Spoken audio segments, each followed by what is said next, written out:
everyone, this is Anna, the Pinterest Pro for your marketing needs for Pinterest. And as you know, I've been talking about this week the branding of your boards, your Pinterest boards, and some of the tips that I've included in my blog for you. Uh, and today I wanted to talk about some tips that I read from this article from someone named Brandy Girl. And she had some really good tips about branding your boards. And I highlighted these in my blog this week so you can take a look at them. One of the things that she said, of course, is to determine what your count is for and decide on logical boards.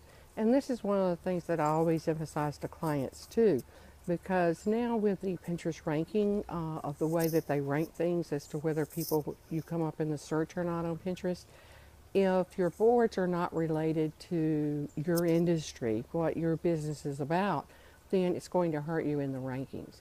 Not only that, when people go to your Pinterest account, you want to make sure that they're are your target market. And the way of doing that is to make sure that you're pinning items on your boards that are related directly to what you do for a living. So, it makes sense. And there's a couple of other tips there along those lines with that to help you understand better, why that's so important. Another thing is pay attention to what you pin. And a lot of times people, when they're repinning, they just kind of, randomly repin some things for activity. But pay attention to what you're repinning. For example, for me, I want to make sure that I'm repinning items that's related to social media in some form or fashion, or to an industry like the travel industry, and then how that relates back to what I do.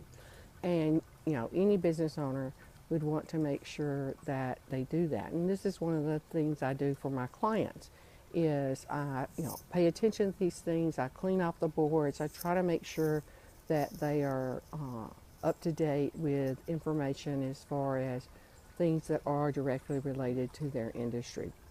And so, for example, if I am a travel agency, I would not want to be pinning things about, I almost said food, but that does relate to the traveling industry. But let's say wedding dresses, just for an example. You could make wedding dresses relate, but just, to say you don't want to get too far off target there and all. And then, of course, along with that, make sure that you're being consistent with what you're doing in pinning on your boards and consistent with your branding on your boards. You want to make sure that what you're putting on the covers, I've talked about branding by making covers for your boards, that you're consistent with your branding everywhere else. So, and this is something because I've done a little bit of rebranding, not much, but a little bit. But I need to go across all my social media, everything, and get my branding consistent. Because not only does that help you with Pinterest, but it helps you with Google, in being found on Google too. Because that's one of the things that they take into account is, are you who you say you are? So that's another little tip.